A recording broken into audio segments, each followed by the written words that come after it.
Oke, terima kasih Pak Rudi. Saya koreksi untuk forecast untuk aktual untuk BOMBC Bank Report itu masih tetap sama 207. Jadi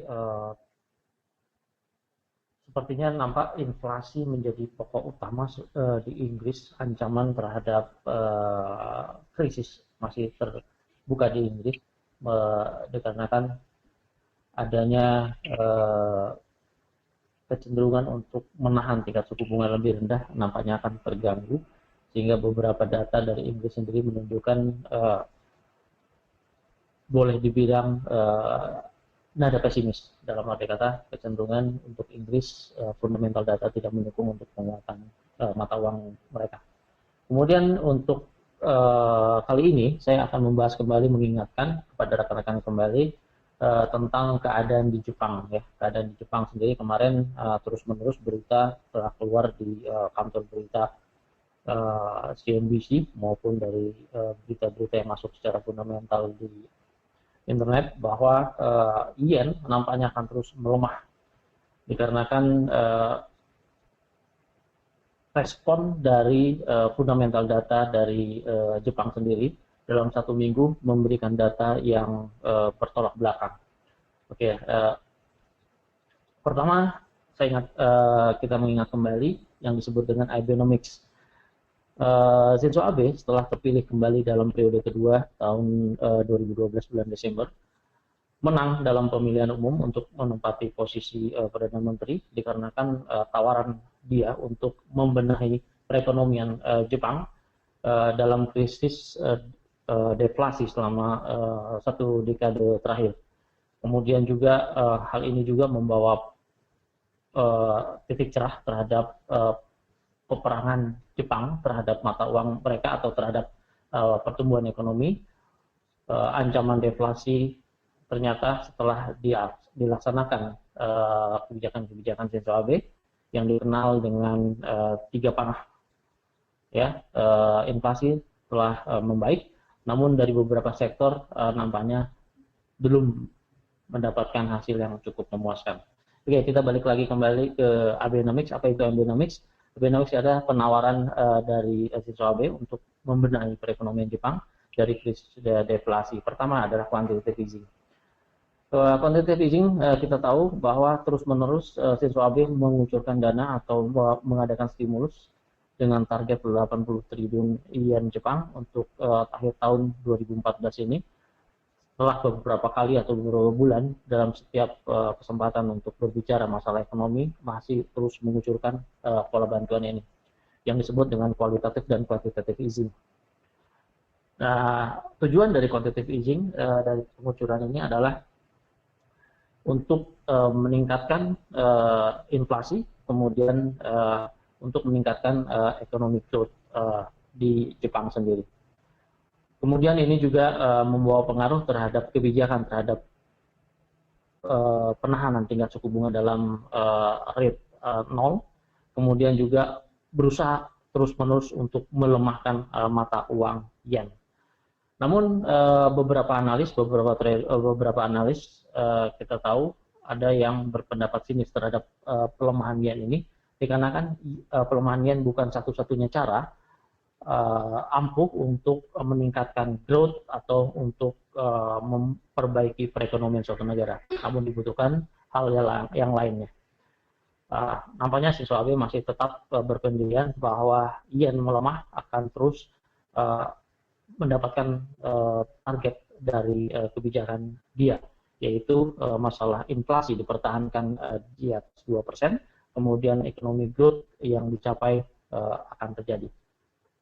Kemudian yang kedua adalah fiskal stimulus. Fiskal stimulus yang dimaksudkan adalah peningkatan dari tax, ya, tax apabila terjadinya penguatan dari sisi ekonomi, stok yang meningkat, tingkat saham yang meningkat, akan dikenakan tax meningkat juga secara progresif. Kemarin pada bulan April 2014 telah dinaikkan tax sebesar dari 5% menjadi 8%.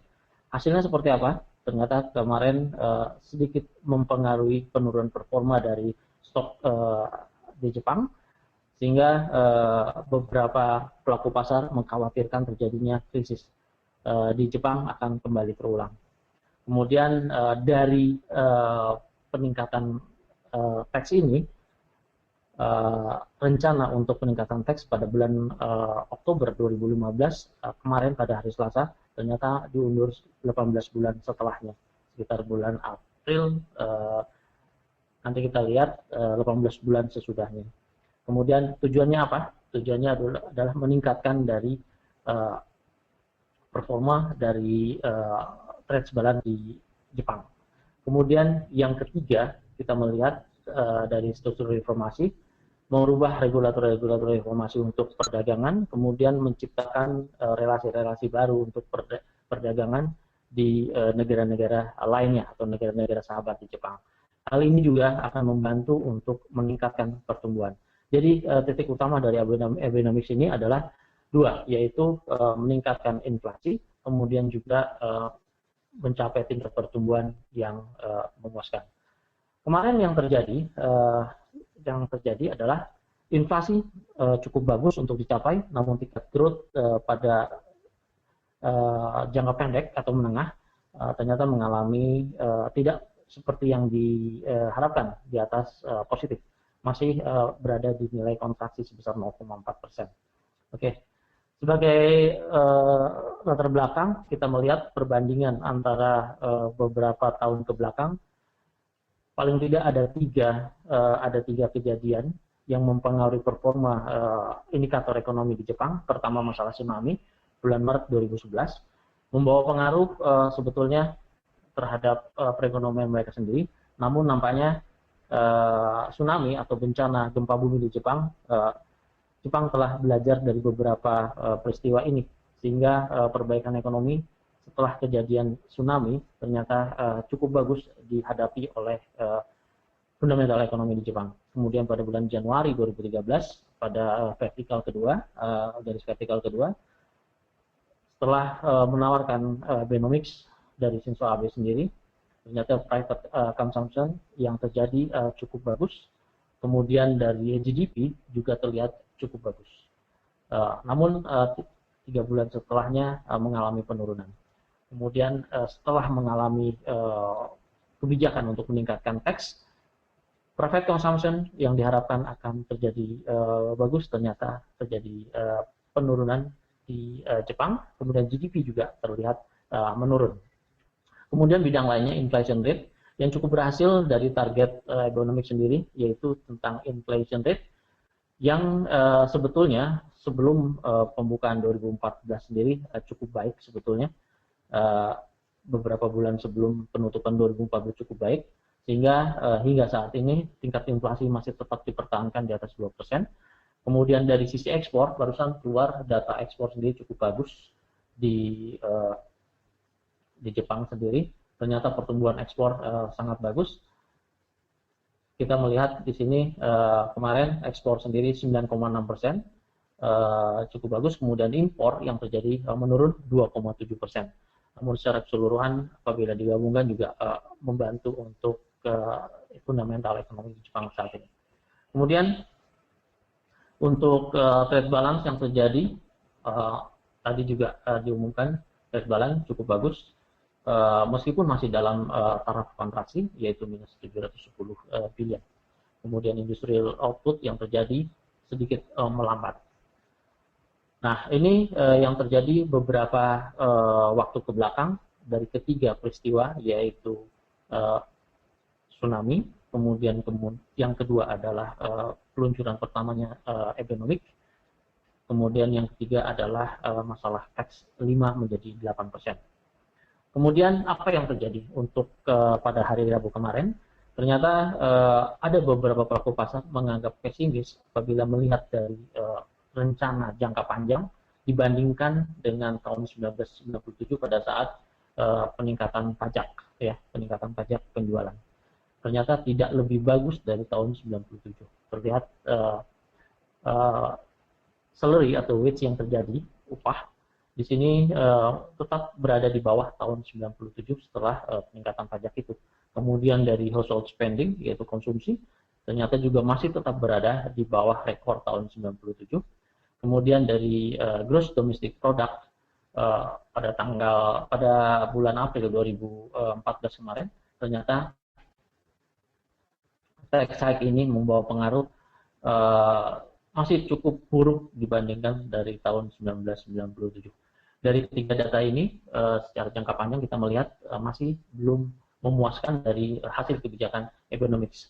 Kemudian apabila kita melihat dari jangka menengah, memang terjadi average monthly wage yang terjadi sendiri belum tumbuh secara signifikan, bahkan mengalami penurunan dari 302,37 menjadi 298,48.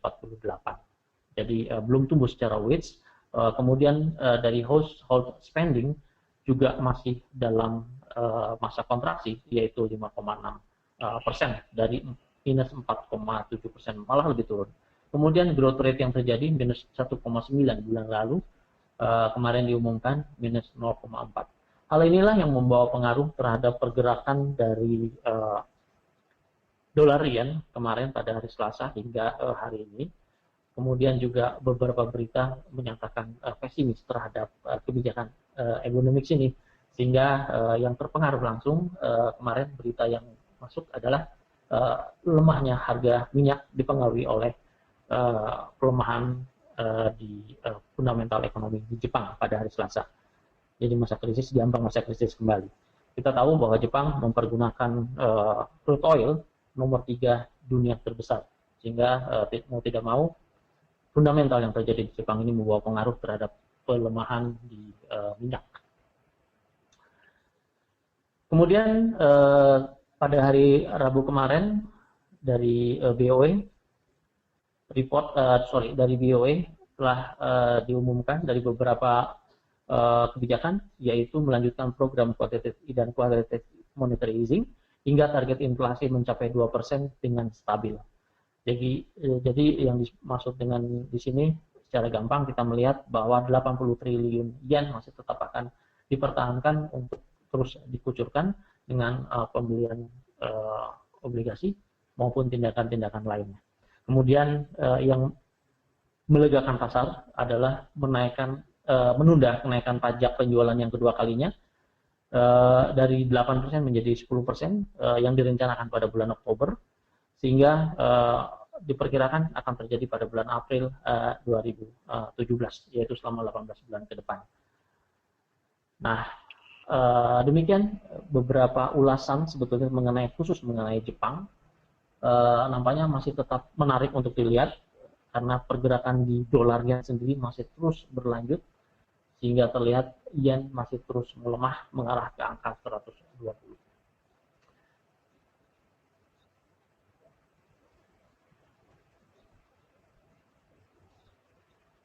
Silakan, mungkin ada tanggapan sebelum saya masuk ke teknikal untuk di dolar yen.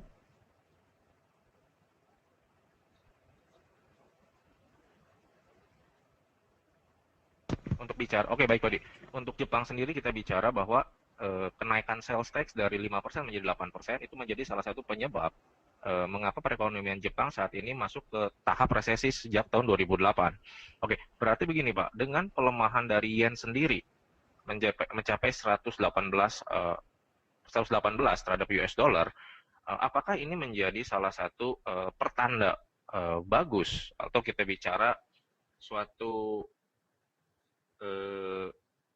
negaranya terjebak dalam resesi, mata uangnya melemah, apakah ini menjadi suatu awal yang bagus untuk meningkatkan tingkat ekspor atau angka ekspor dari negara Jepang ini, Pak Dwi? Secara nyata tadi barusan juga diumumkan bahwa ekspor cukup bagus, diumumkan yaitu 9,6% positif untuk ekspor, kemudian dari impor sendiri masih cukup positif 2,7%.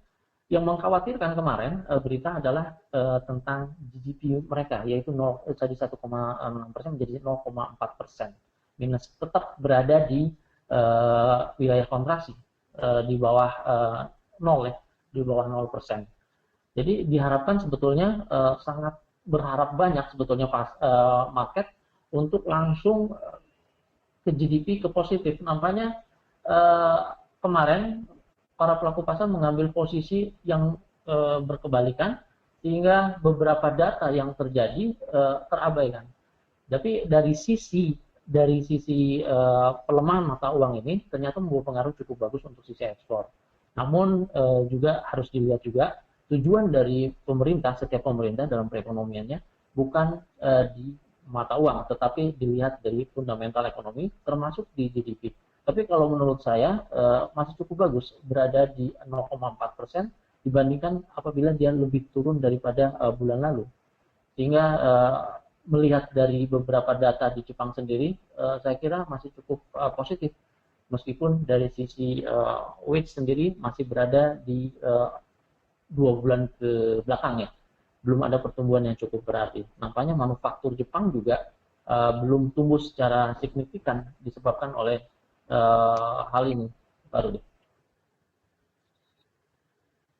Baik, Pak Di, bisa dilanjutkan ke materi berikutnya. Oke, langsung untuk sementara saya mengambil chart di Jepang, ini langsung ke dolar yen.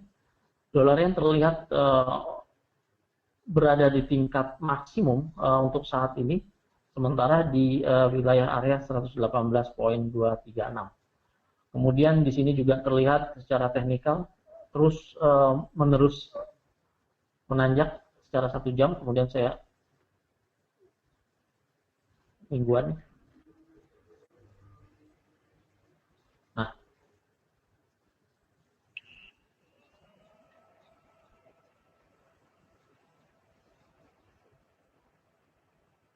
Nah, terus terjadi breakout, saya mengambil posisi untuk Fibonacci, yaitu swing dominan yang terakhir, yaitu di wilayah tertingginya di 116.90-an hingga ke 115.448. Secara gampang, nampaknya juga pergerakan untuk di dolar yen sendiri terlihat terus mengalami penguatan, dolar mengalami penguatan terhadap yen tertarget di 119.43 sebelum mengarah ke 120 untuk dolar yen. Kemudian ini juga dibantu dengan performa yang cukup bagus di dolar. Dari beberapa data dolar ternyata Fed sendiri memberikan sinyal akan terjadi perubahan yang cukup bagus untuk tingkat suku bunga, akan menaikkan tingkat suku bunga dalam waktu dekat dikarenakan fundamental Amerika Serikat sendiri dan cukup bagus.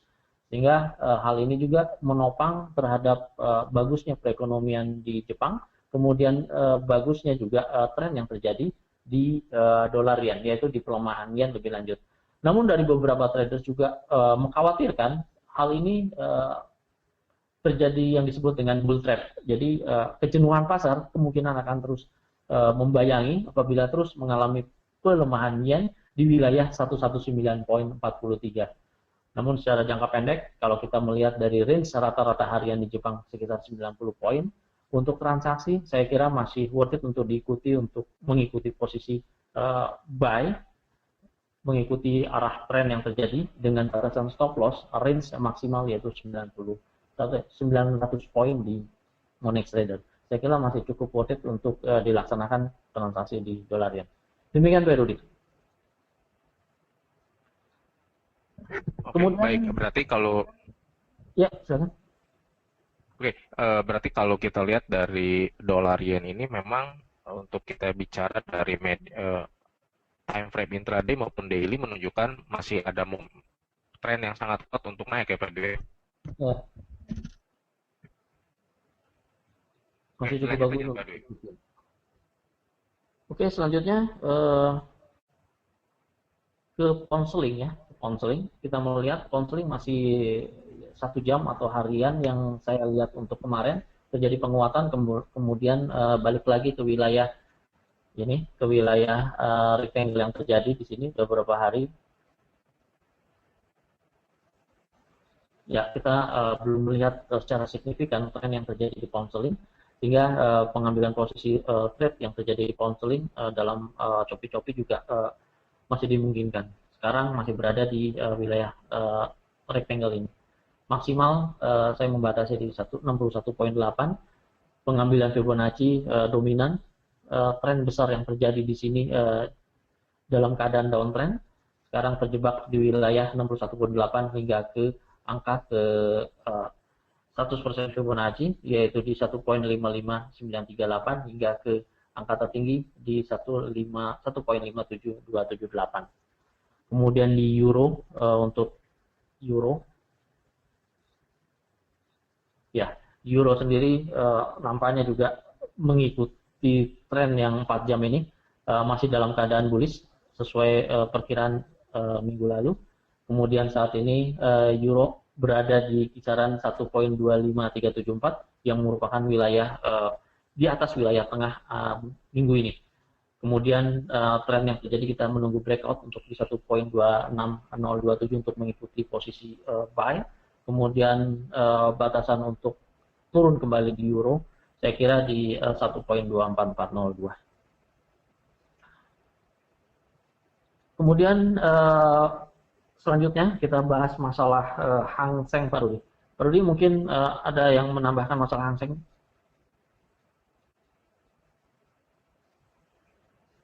Baik, untuk Hang Seng, kita bisa melihat bahwa sejak dibukanya stock connection antara Hong Kong Stock Exchange dengan Shanghai Stock Exchange pada tanggal 17 November, terlihat bahwa Hang Seng mengalami koreksi yang cukup signifikan. Kurang lebih dari hari Senin sampai sekarang itu terkoreksi 1000 poin untuk Hang Seng. Nah, untuk apabila dilihat untuk kemarin, penurunan Hang Seng kemarin, kita dilihat ada beberapa faktor yang menyebabkan Hang Seng itu turun. Oke. Saat ini Hang Seng terdiri dari 50 konstituen atau 50 saham. 50 perusahaan ditradingkan untuk indeks Hang Seng ini. Bisa dilihat di kolom yang warna merah, China Mobile menjadi perusahaan yang memberikan kontribusi terbesar terhadap penurunan Hang Seng kemarin sebesar 33,61%, dan diikuti oleh Tencent, Hong Kong Exchange, CCB, ICBC, HSBC, NOOC, Bank of China, Petro China, and Stan China. Ini merupakan saya ambil 10 perusahaan yang berpengaruh terhadap penurunan Hang Seng kemarin. Jadi secara fundamental kita bisa dilihat bahwa kemarin itu lebih dikarenakan ada 2 perusahaan menguasai sebanyak 50%. Faktornya adalah China Mobile dan Tencent. Tencent ini sebagai informasi merupakan perusahaan internet provider ketiga terbesar di China. Salah satu produk yang dihasilkan oleh Tencent adalah WeChat. Mungkin rekan-rekan tahu WeChat itu mirip seperti Line atau WhatsApp. Nah, perusahaan ini memang Tencent ini mengalami penurunan dari tanggal 17 November. Oke, mungkin saya tidak bisa melampirkan data dari pergerakan dari Tencent pada saat ini. Namun, sejak hari Senin tanggal 17 November sampai saat ini, Tencent dalam 3 hari berturut-turut itu mengalami penurunan yang signifikan. Nah, jadi bisa dilihat dari indeks Hang Seng Futures. Oke. Lalu apa hubungannya dengan penurunan saham-saham perusahaan yang ditampilkan di monitor ini dengan pergerakan Hang Seng Futures? Dikarenakan indeks Hang Seng merupakan underlying assets dari indeks Hang Seng Futures. Jadi penurunan pada indeks Hang Seng akan mempengaruhi pergerakan dari indeks Hang Seng Futures sendiri. Nah, apabila dilihat dari pergerakan hari ini, untuk Hang Seng masih berkisar di level 23.400, di mana belum ada suatu signifikan atau suatu tanda-tanda bahwa indeks Hang Seng ini akan mengalami tren positif. Salah satu faktornya adalah untuk indeks saham atau perdagangan saham pada umumnya adalah ada faktor regional. Oke, salah satu faktor regional yang menghambat atau yang membuat para investor merasa pesimis, artinya mereka lebih aman melakukan profit taking sehingga terjadi penurunan signifikan di Hang Seng sendiri, adalah mengenai kondisi perekonomian di Jepang. Seperti yang sudah diutarakan oleh Bapak Dwi sebelumnya, bahwa memang perekonomian Jepang saat ini boleh tergolong telah masuk ke tahap resesi sejak tahun 2008. Hal ini dipicu dari pengumuman GDP. GDP dari Jepang untuk periode Juni sampai September terkontraksi sebesar 1,6% atau minus 1,6%. Secara regional untuk pasar saham memang bisa dikatakan tidak bullish, lebih cenderung ke arah bearish. Nah, hal tersebut juga mempengaruhi para investor yang bertransaksi di Hong Kong Stock Exchange. Oke, nah apabila rekan-rekan lihat mungkin untuk support atau resisten untuk indeks Hang Seng, rekan-rekan bisa menggunakan multi time frame, di mana rekan-rekan bisa melihat dari chart untuk 1 jam sebagai daily sebagai time frame yang sangat lebih jauh. Lalu berikutnya untuk melakukan entry posisi maupun exit posisi bisa dikombinasikan dengan chart 30, 15, dan 5 menit.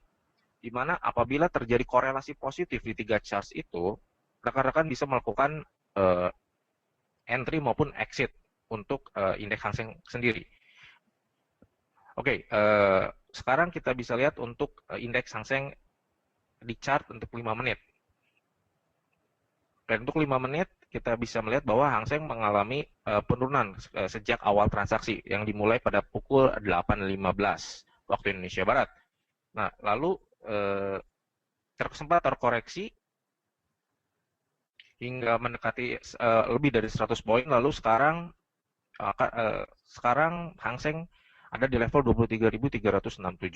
Nah, sebagai tambahan aja, untuk indeks Hang Seng, apabila rekan-rekan mencari berita mengenai pergerakan yang cukup signifikan, seperti yang terjadi pada tanggal 17 maupun 18 November, di mana indeks Hang Seng memiliki range trading mendekati 500 poin per harinya. Salah satu berita yang sering muncul adalah ketika penurunan Hang Seng sangat signifikan, itu biasanya disertai oleh bargaining hunting. Dan itu adalah istilah-istilah yang sering muncul apabila rekan-rekan membaca mengenai transaksi di saham maupun indeks saham. Nah, artinya memang biasanya setiap penurunan yang drastis biasanya diikuti oleh yang namanya retracement atau istilah teknikalnya. Nah, retracement tersebut bukan menandakan suatu tren positif untuk tren Hang Seng, namun lebih ke arah aksi bargain hunting, di mana itu hanya bersifat short term dan lalu setelah momentumnya habis, harga akan mengikuti tren secara daily-nya. Oke, paling itu aja yang saya tambahkan mengenai indeks Hang Seng, Pak Dwi. Oke, terima kasih informasi yang berguna untuk melihat transaksi di Hang Seng yang sepertinya kita jarang untuk membahas nih Pak Rudi. Jadi untuk transaksi strategi segala macam, nampaknya cukup bagus untuk diikuti, melihat dari fundamental yang terjadi, dari beberapa konstituen yang terjadi juga mencerminkan pergerakan harga-harga Hang Seng pada umumnya. Mungkin demikian morning briefing kali ini, Pak Rudi. Oke, baiklah. Untuk morning briefing hari ini, saya kira sudah cukup. Seperti biasa, mengenai disclaimer, bisa kalian tanyakan kepada tim riset dan edukasi di masing-masing cabang. Saya ucapkan terima kasih atas partisipasi rekan-rekan semua untuk morning briefing pada hari Kamis 20 November 2014. Sebelumnya saya akhiri, mungkin nanti kalau apabila rekan-rekan melihat pada daily report yang dirilis oleh News, memang ada kesalahan input untuk BOE MPC Bank Rate Vote, di mana tadi Pak Dwi mengatakan bahwa hasil aktualnya masih 207, sedangkan yang tercantum pada daily report adalah 809. Oke, nanti saya akan memberikan informasi tersebut kepada tim riset di Jakarta agar bisa memperbaikinya di website. Baik, paling sekian dari saya, dari Monex Cabang Pasir Kaliki. Saya dan Pak Dwi Aviono mengucapkan terima kasih dan selamat beraktivitas.